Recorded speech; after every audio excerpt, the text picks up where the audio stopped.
I'm gonna make him an offer he can't refuse.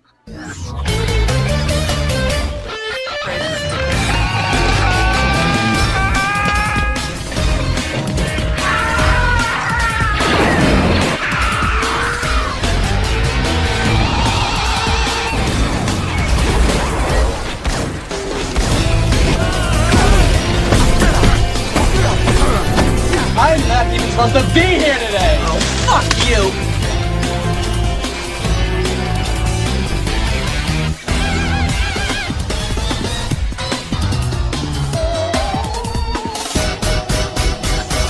Come on, you want me to drive? You're supposed to be suicidal. Remember, I'll Anybody drive. a drive? Get in the car. Fuck me in the ass. Fuck you, you fucking stupid cunt.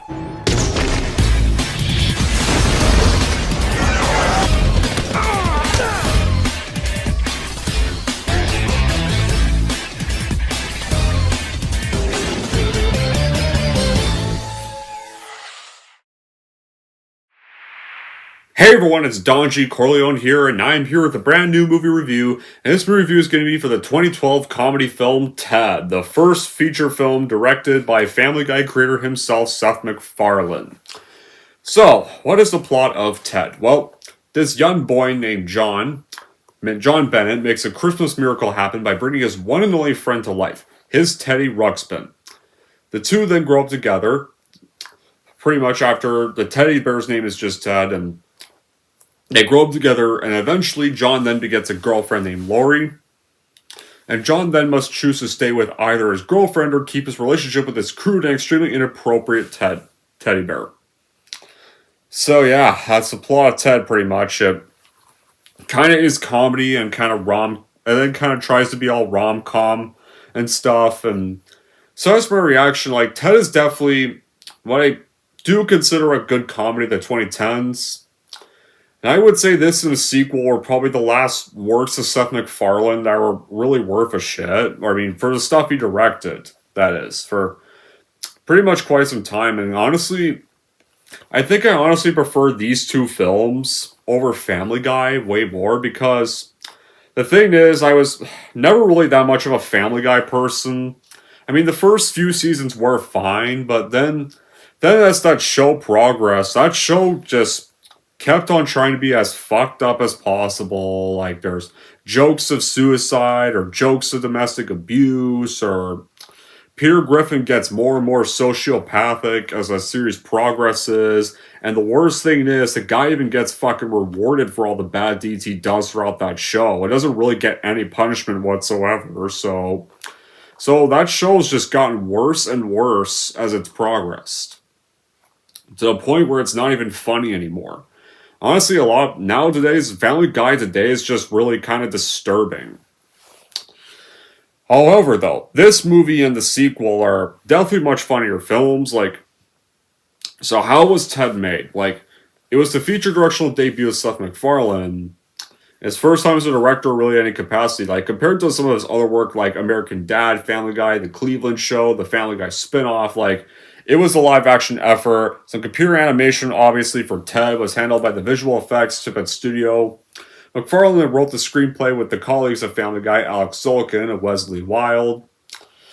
And originally, 20th Century Fox, because they have distributed all of Seth MacFarlane's other works, they were going to finance and distribute the film, but MacFarlane wanted a budget of $65 million for the film, and Fox thought that was way too high for an R-rated comedy, and especially for a first-time director. And they were worried the film wouldn't be a hit, and they wanted it to be rated PG-13, which MacFarlane, Zolkin, and Wild did not like that idea, and so they pretty much Fox backed out of it, and MacFarlane had to take the project eventually in April 2010 to Universal Pictures, and agreed to the $65 million budget, and also to do the R-rated version of the script. And yeah, not only is it distributed by Universal Pictures, it's produced by Media Rights Capital. So after Ted was shot and marketed, the film was released in theaters in the United States on June 29, 2012, and was a box office hit, surprisingly. This film surprisingly made over $549 million worldwide against a $65 million budget. And to this day, it's like one of the highest grossing comedies of all time, and even got nominated for Everybody Needs a Best Friend for Best Original Song. And it got decently positive enough reviews. Like, the reviews weren't something like Home Alone or The Hangover or anything like those, like, but it was decently positive enough. And of course, they got a prequel television series last year. And of course, they got a sequel in 2015. Yeah, so there you all go. And the mere fact that this centers around a talking teddy bear is a clue that it's pretty much a relevant comedy, not really much more. But to be fair, like, not really supposed to be a realistic concept. And I feel like the reason why it was pretty successful because a talking teddy bear being R-rated actually was a pretty funny concept to a few people, and of course, what else can I think? Yeah, and also because of all the crude jokes, and because, well, back when this did came out, Family Guy was still somewhat popular. Like, it's not popular anymore. Like, back then it was still kind of a little bit with some people, so... And Seth MacFarlane actually can sometimes write some good comedy. And it was his first film he directed, so... That's why it was kind of crazy hyped, and why it was pretty successful, and why honestly it was kind of successful. I feel like if this wasn't really directed by anyone, if this really was made by anyone else and you took out all the crude stuff, it wouldn't really be, I don't think it would really be that memorable. Like, unlike most comedies that were often made in the 2010s, like, Ted was actually one of the last few of that decade to be funny. Like, the gags are vulgar and they are predictable, but they're still pretty amusing and they're perfectly timed, and it's definitely a good piece of comic relief right there. And it's a pretty slick-looking film with some great animation on Ted, a well-conceived score. Like, you have, like, one... Especially, like... Yeah, usually, like, one of Seth MacFarlane's works, you have pretty good scores and pretty good music, and... The jokes are often kind of the typical older Family Guy sort of humor, like, ranging from crude crass, like, or Seth's favorite 80s cultural references, and... Right there, and, like, the storyline, yeah, it is... kind of predictable in a way because guy and friend meet, they're inseparable, at adult age they have not matured, but then one of them has a girlfriend and then one of them has to mature. It's a movie plot we've seen a lot of times. But we don't really care much for the story here and come more in the middle of all the humor. So, how does the film start? Well, we start off in the year 1985 where John Bennett is 8 years old at first. He's friendless. He's got no friends. He lives in Massachusetts, in Boston. Then Christmas Day comes, and we see a montage of some kids opening some pretty nostalgic presents. Like, one of them opens a Cabbage Patch Kids doll. One of them opens up this Nintendo, I think Nintendo 64. Like, one of them opens up a collection of Star Wars figures. Which is definitely a pretty nice shot to see. And then we get to John's present. John ends up getting this Teddy Ruxpin bear, pretty much named Ted, and then Christmas Day night, he wishes for his new gift to come to life and become his friend. And the wish conceived with his shooting star comes true. Then Ted is alive the next morning, they become friends. Then he goes to greet John's parents. They're freaked out by this immediately. I think the gift is cursed, but then they reveal the wish, and then they immediately get used to Ted. And so word spreads, and Ted is pretty much a celebrity. And in the unrated version of the film, you do meet our antagonist as a kid. Back as a kid, he wants a teddy bear, but his dad is like making love to his girlfriend and says no. So that's only in the unrated version, guys. That's not in the theatrical cuts. There's more on Donnie later. And then we see a montage with everyone needs a best friend, and I'm happy I'm yours. I will admit, I actually did like the song. It actually is a pretty good song to start off the film in the opening titles. And you see a montage of John and Ted hanging out, like, quite a few times. Like, there's even a bit where they're actually going to see the Phantom Menace and they're all dressed up in costumes. And then some more montage, like Ted getting arrested in the airport, and quite a few other things, and eventually to the point where John eventually meets Lori, and they're hanging out in the park, and they're painting their house, they're painting their apartment, and John and Laurie messing around with one another. Ted's like even helping out, but it gets his hand stuck there. And then we get to the present day, which is the year this movie came out, 2012. John is now 35 years old. Him and Ted actually live together in an apartment in Boston with his girlfriend, with Laurie. And they're pretty much companions enjoying this hedonistic life of getting high at 9 a.m. But then John realizes he's late to work, so Ted drives him because John's too wasted and high. And then they crash, and Ted crashed into this car. And then he accidentally wrecks the car further, and then tries to go onto the road, but I almost cuts off a car. Yeah, so that's my bad. I was sending a tweet. And of course, like after that, his boss lectures John for being late, and you actually do get a reference to Tom Garrett, aka Goose's actor from Top Gun. You'd hear like where his boss talks about how he's often hung out with Tom Garrett.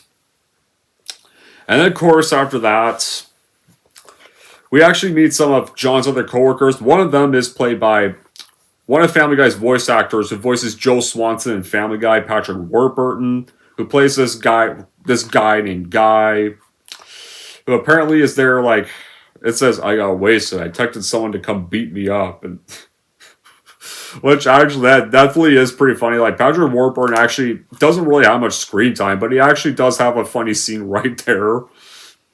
You know, like, or even when they're talking about their anniversary and stuff, like where John's planning to plan his 4th anniversary, and man, like, I had a girlfriend once that farted, and I was like, got that, I'm out of here. And which that also was pretty funny. That was also funny. Right there. And then, of course, then John gets back home, and then John gets back home, and then they're coming up with beer names, and Laurie tries to come up with a martini ski, but they don't like that because it's not brewski. Ted says something like, if not, we would be saying stupid shit. So yeah, there's actually quite a few funny bits. Oh, I can't forget the Thunder Buddies song. That happens right after that. Like when John gets scared of thunder, then Ted runs into the bed with John and Laurie. Then let's say the Thunder Buddies song, right? When you hear the sound of thunder, don't you get too scared. Just grab your Thunder Buddy and say these magic words. Fuck you, Thunder. You can suck my dick. You can get me, Thunder, cause you're just God's farce. Like, yeah, that's definitely, that easily is, that right there is what I consider the funniest scene in the film. It's easily the Thunder Buddies song. I could not forget to mention that. So then we meet Laurie. Then after that, we meet Laurie's boss, Rex, played by Joel McHale, who was from the show Community and was in the shitty 4th Spy Kids film.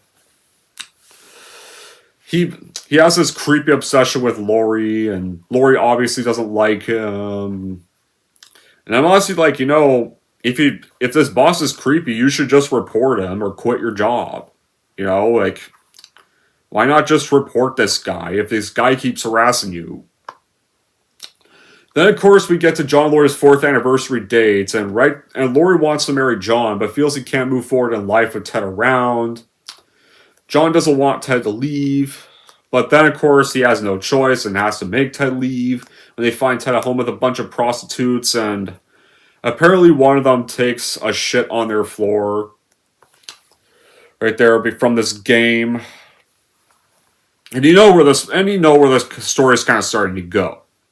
What works for this movie, like, easily, like, the cast as well, like, Seth MacFarlane does an excellent job voicing Ted, and yeah, he's kind of he's a definitely much more likable version of Peter Griffin, I would say. Like, he does sound like Peter Griffin, but I'd say Ted's more likable than Peter Griffin himself is, because at least Ted doesn't do psychotic shit like, I don't know, like some of the bad stuff he does. Peter's known for doing the show, like beating up children or stuff like that. He doesn't do any of that shit. And actually is a likable character and actually does care about his friend. I like Peter that basically doesn't give a fuck about his family and often abuses his kids for almost no reason and barely acts like he even loves them at all. Right there, like, that stuff's not in the Ted character at all. And Ted's actually a pretty likable character despite his foul mouth. right there. Like, and the CGI for Ted is very well done and very well convincing. And Mark Wahlberg in the film, Mark Wahlberg is also actually great in the movie, and it's kind of surprising. It was definitely surprising to see him do a film like this. Usually, like, yeah, he does a few comedies. He did The Other Guys. He did the Daddy Home films with Will Ferrell after this, which I'm not a fan of. Then, of course, like, he's also done some other great roles. Like, he has done Four Brothers. I like that movie. I think that's his most underrated film. Easily, I think that deserves much more attention. I think Four Brothers is very underrated. He also did The Departed, which I really love. There, and of course, like, yeah, and like, he does some comedies, not too many comedies, but it was definitely kind of nice to see him to actually do a more simpler film like this. The simple concept of a toy coming alive for your friend is very incredible, and the story surrounding the premise, like, despite the weak premise, it's not an awful premise, and the supporting cast, like Giovanni Ribisi, and who else is in this film? Joel McHale, and Jessica Barth, who plays Ted's new girlfriend, Tammy Lynn, are also very great in the film. You have some spontaneous jokes, unexpected flashbacks, some awkward moments, and profanity in the right places. It is almost like Family Guy in live motion, in almost kind of a way, because it is from the creators of Family Guy, and so you would expect some Family Guy references in here, and like, it actually, although it felt like references to the actually good seasons of Family Guy, I actually felt like a reference to the good seasons of those. I mean, back when Family Guy was actually good.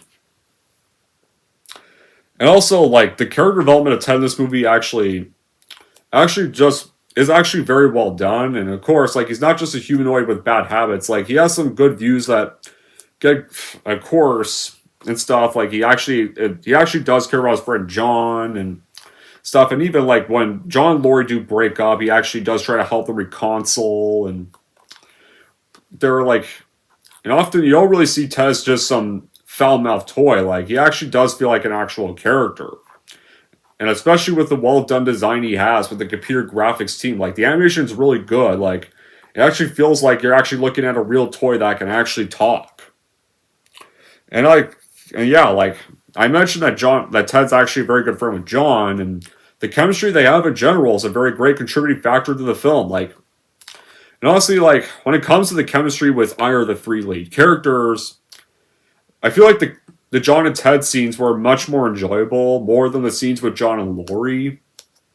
And that's something I wish we could have been seeing a little bit more of. Like, it's a little bit more of in the film, because the film's called Ted, and like, but yeah, you gotta have some like element stuff. But the thing is, though, one of the problems I have with the film is that the movie sometimes feels like it's a little more about John than it is really about Ted. So that's one of my problems I do have. Like, so eventually, after John and Ted are at this aquarium, they discuss moving out. You get this nice quote for, like, where Ted's quoting some fish, and like, I married the wrong woman. Or how about this one? I went to New York once in 1942 and I just did not feel safe. Like, quoting Stewie there. And so, and unfortunately, you do get this flashback to when Lori's cleaning up the shit that the hooker left. And honestly, that I just did not like that, find that funny. That was just not a really necessary cutaway. Like, that honestly was kind of gross, to be fair. It just really did not need to have that bit in the film. But John then finds Ted his own apartment, and then, of course, because Ted has to pay for the apartment, he finds him a job at a grocery store. Ted is unprofessional during the interview, and the manager is like, "You're hired." Shit. And then, of course, Ted begins dating his coworker Tammy Lynn, and when he finds out about her, he's like, "You know what I like to do to her? Something called Dirty Fozzie," and then does these crude poses where he's blowing kisses and then humping the cash register. And then this glue one that I don't really want to talk about, and he clearly sees Tammy Lynn disgusted, and he clearly acknowledges that's going a little far. He's like, okay, so that's where we'll draw the line. Like, at least he does acknowledge that's going a little bit far, and there, and so then. But eventually, though, John still doesn't stop seeing Ted. They still keep hanging out, and he makes this excuse to skip work by saying that Lori had to break up a dogfight, and Lori then finds out from that because the boss called her asking how her arm is doing. finds out about all this and about spending more time with Ted and not really trying to change. And then John and Lori then get invited to a party that's hosted by her boss Rex. However, Ted then lures John away to a party at his apartment because their idol Sam Jones from Flash Gordon is actually at the place.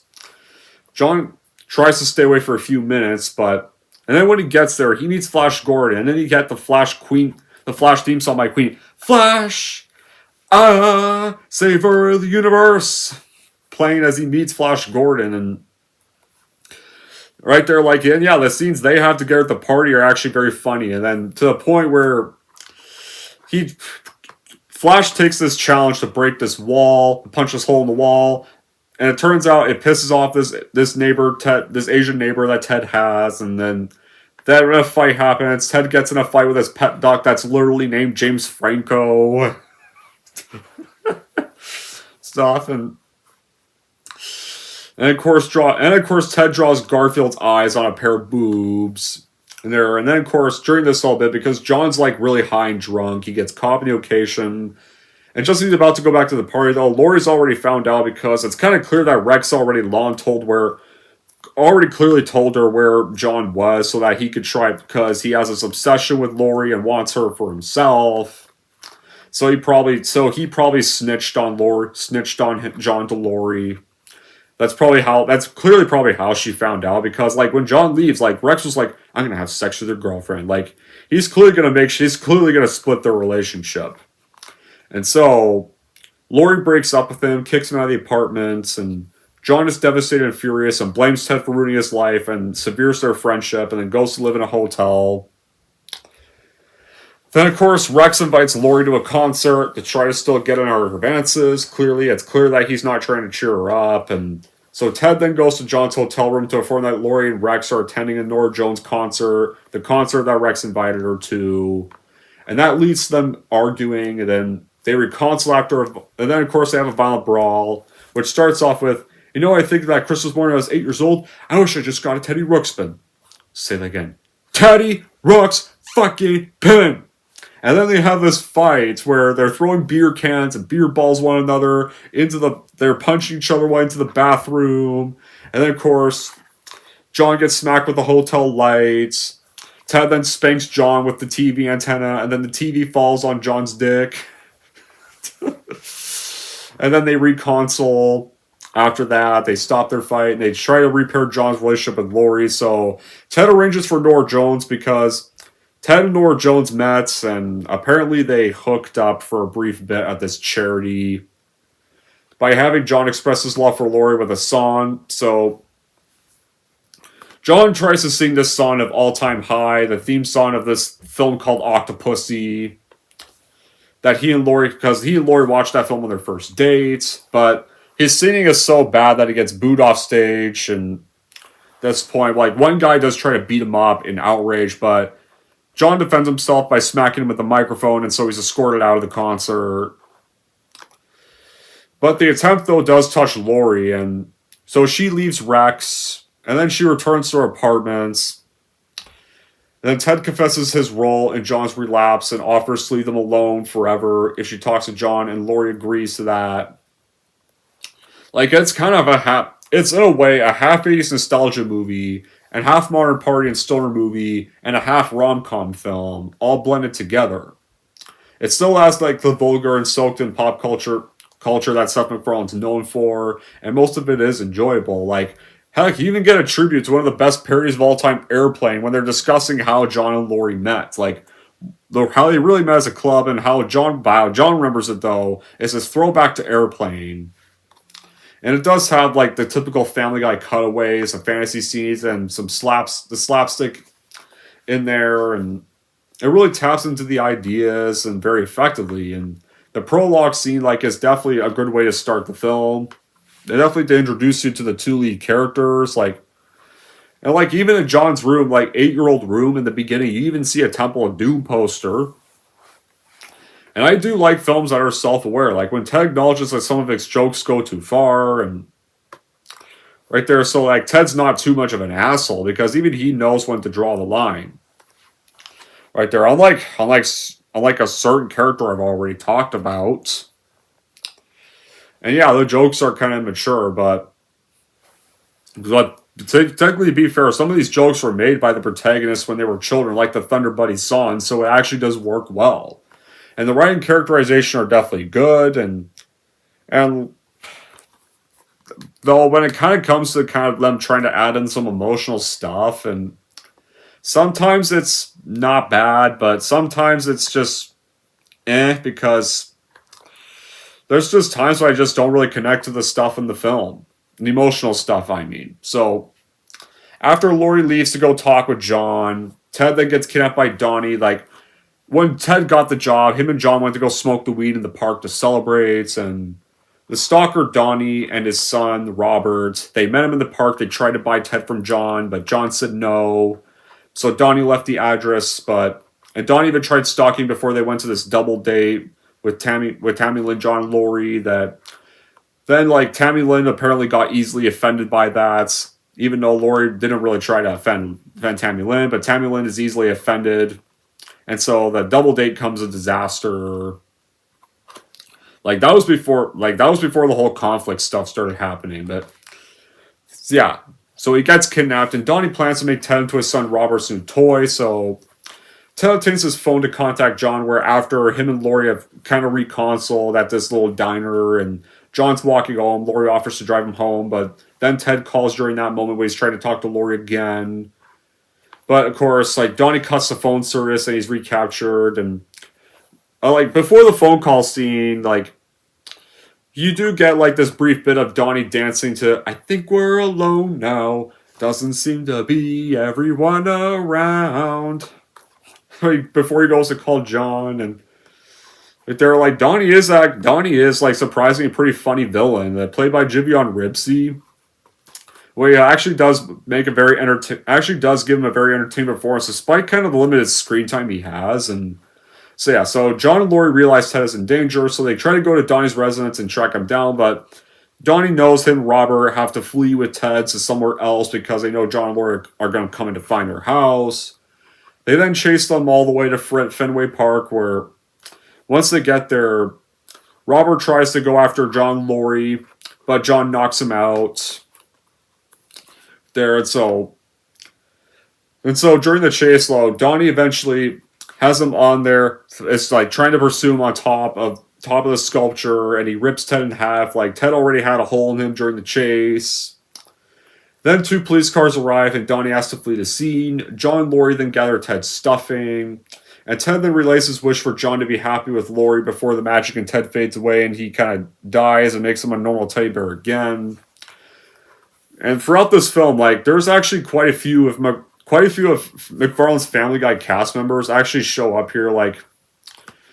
Patrick Warburton, Patrick Stewart, Alex Borstein, Ralph Garman, and Ryan Reynolds actually does cameo as this silent lover of Guy. He doesn't talk at all, but he's just a silent cameo. And yeah, guys, Ryan Reynolds actually did guest star in Family Guy. It was the episode where Peter meets Ryan Reynolds who's apparently shooting a movie in Peter's area. And so he rents a house across the street from Peter's, and him and Peter hang out. And at first, Peter thought Ryan's fictional self in the episode is gay, but then it turns out he's not, and so they split up their differences. I mean, they split up for good. He severes contact with Peter. That episode. Which is definitely one of the few good episodes of the series. I can definitely give it that. That episode, I will admit, is kind of funny. That's all those guys all show up, and of course, yeah. The original element of the film is definitely Ted. The computer-generated character that's made by Tippett Studios. Ted is definitely...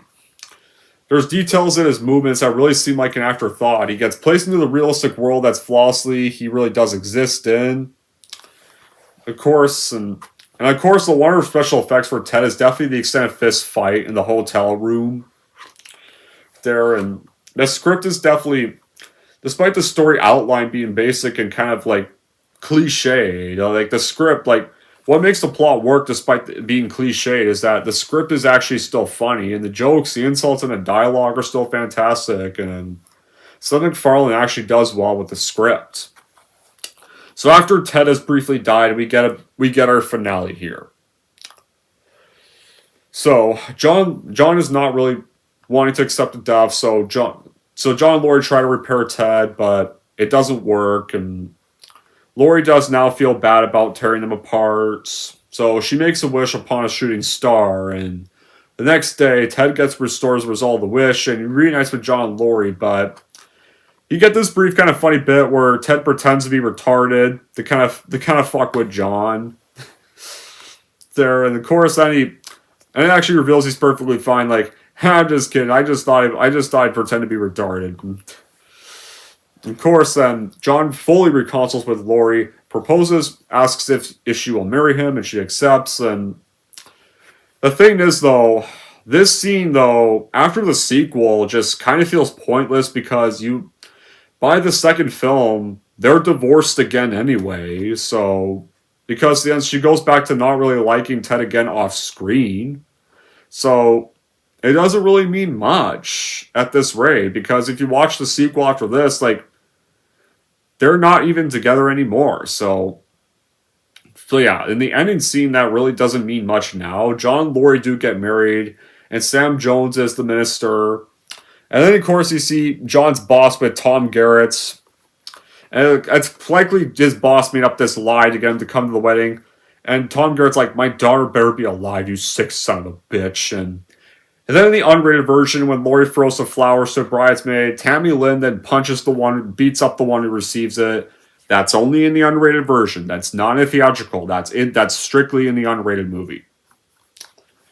Like, yeah, and so the limousine drives off, and so Flash and Ted technically finish the movie off with Flash jump, and honestly, this free shot, they really could have just ended the movie there. But unfortunately, we get a where they now epilogue that doesn't really mean much because these roles don't happen in the sequel either. So I don't think you really... maybe they weren't anticipating a sequel at the time, but the film made money, so they decided to do a sequel after how successful the film was. But in the where they now epilogue, we get Patrick Stewart, narrator, comes back and says Ted accepted having a life of his own. Him and Tammy Lynn continued their love affair, and eventually Ted got promoted to store manager. Sam Jones restarted his film career, moved into a studio apartment with Brandon Routh, and then the narrator's like, remember Brandon Routh from that god-awful Superman movie? Which is the movie, obviously, you know what the movie's called. It's called Superman Returns, obviously. What other Superman movie would he be in? But really, that god-awful Superman movie is Superman Returns? Really? You know, I can think of worse Superman movies that are worse than Superman Returns. Number 1, Superman 4, The Quest for Peace. Fucking awful. Fuck that movie. Superman 4, Quest for Peace is worse than Superman Returns. Joss Whedon Justice League is worse than Superman Returns. Superman 3 is bad. Not as bad as the ones I mentioned, but even Superman Returns is better than Superman 3. Or 4, or Joss Whedon Justice League. Alright? Like, I think Superman Returns is underrated. I don't think it's really that bad as many call it out to be. Could the film have had some improvements? Yeah. Superman Returns, it didn't really need to be over 2.5 hours long, and it should have had more action. But I still decently liked the film. I thought it was a nice farewell to Christopher Reeve, who had died because he had passed away a few months after that movie released. And honestly, it's kind of somewhat a Christopher Reeve film because the actors are acting like the Christopher Reeve version counterparts of their characters. And even get throwbacks to the original 1978 film. So it's kind of the proper Superman 3. In a way. So yeah, I don't think Superman Returns is really that bad. Could have been better, yeah, but it's not that terrible. There's worse films than Superman Returns. Yeah, Rex gives up his pursuit of Laurie, goes into a deep depression, then died of Lou Gehrig's disease. Donnie apparently got arrested for camping Ted, but because Ted's a plush toy, they drop the charges. I guess that's how they got the idea for the sequel. Then apparently Robert hires a personal trainer and loses weight and becomes Taylor Lautner. That's how it ends. Like, for now, like, Laurie wished Ted back, accepts him, but then the next film it's revealed she did not. And her and John got divorced, so their wedding ended up not really meaning anything. And, well, to be fair, I didn't really think Laurie was that likable of a character anyway, so, but still. Rex ended up depressed, gave up his pursuit. Donnie didn't really get much comeuppance, and Robert apparently becomes Taylor Lautner. So yeah, are there bad qualities for Ted? Yeah, because I'll talk about the character of Laurie. Yeah, I understand her frustrations with John not really trying to grow up or act mature, but some of her interactions with John about Ted, like, not all of them, but some of them, they kind of makes her just come off as a bit bitchy. Yeah, and honestly, like, her and John's chemistry was not really all that relatable. I cared more for John and Ted's chemistry more than him and Laurie's chemistry, to be fair. Because I felt like their subplot just wasn't really all that interesting. And the film does cruise in areas, not trying to go to straight comedy. Like, the film tries to be a drama at times. The film does try to be tries to be some romantic comedy at times, and the plot has been done thousands of times, but in a way, like, it's not. They don't really know what genre they really kind of want to be. Do they want to be? Sometimes they want to be a comedy, or sometimes they want to be a rom-com. Sometimes they kind of want to be a little emotional.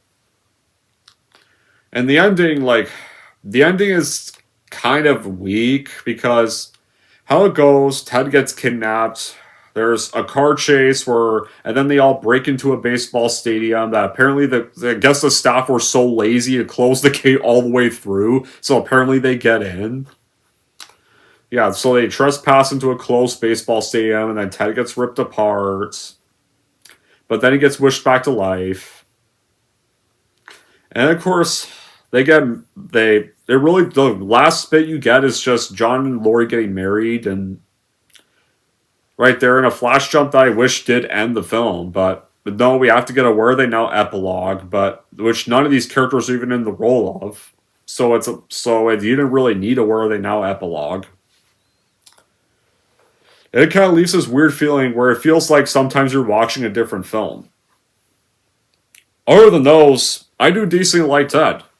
Maybe not one of the greatest comedies of all time, but it's pretty good for a comedy from the 2010s. So in the end, I would probably just stream Ted Online because it is a pretty good comedy, but I wouldn't say it's as good as some people do make it out to be, but so I guess I would probably say it's a stream it.